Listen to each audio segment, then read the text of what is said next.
Just how much of a blow is this for Reece James and for England as well? I think you're exactly right to say it like that, Carl. It's a massive blow to the player himself because, look, before he picked up this knee injury against AC Milan in the Champions League last month, Reece James was England's first choice right back. He's only 22 years old. His family had plans to travel out to Qatar and watch him out there. So it's a huge blow to them. And I'm told he's absolutely devastated by the news because he'd been working so hard to get back fit.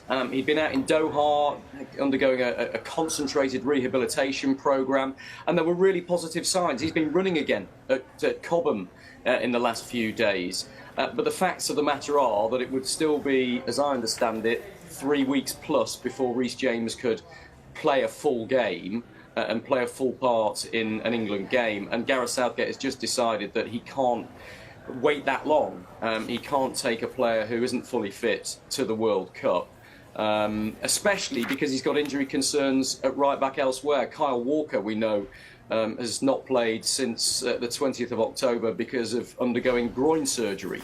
And my understanding is that Kyle Walker is further ahead than Reece James in his recovery. And so this decision, you have to say, makes it more likely that Kyle Walker will be on the plane to Qatar, but that doesn't make it any less of a blow for James and for England and for Gareth Southgate.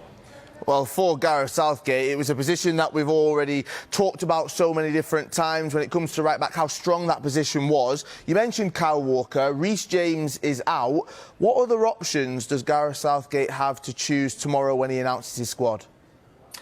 It's going to be a big one. It's going to be a really difficult one for the England manager. And I think the news that we've got on Sky Sports News today, which was first reported in one of the national newspapers, I should say, this morning, hints at some of the key decisions that Gareth Southgate's had to make. And I think he will take one or two players that aren't fully fit. Kyle Walker probably, maybe Calvin Phillips as well, although he's played less than 20 minutes of football this season for Manchester City after undergoing shoulder surgery. But he is back playing bits and may well play a part in the Carabao Cup for Manchester City this week as well. So if he takes those two not fully fit players, I think that's why he decided he couldn't take a third with Reece James.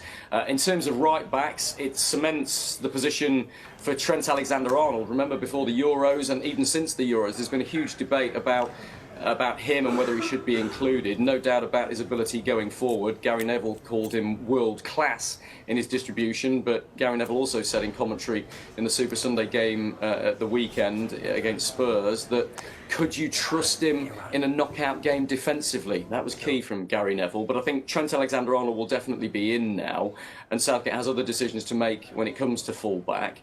But the headlines, I think, will all be around Marcus Rashford, James Maddison, and Harry Maguire. I fully expect Harry Maguire to go. I expect Marcus Rashford to make the squad as well.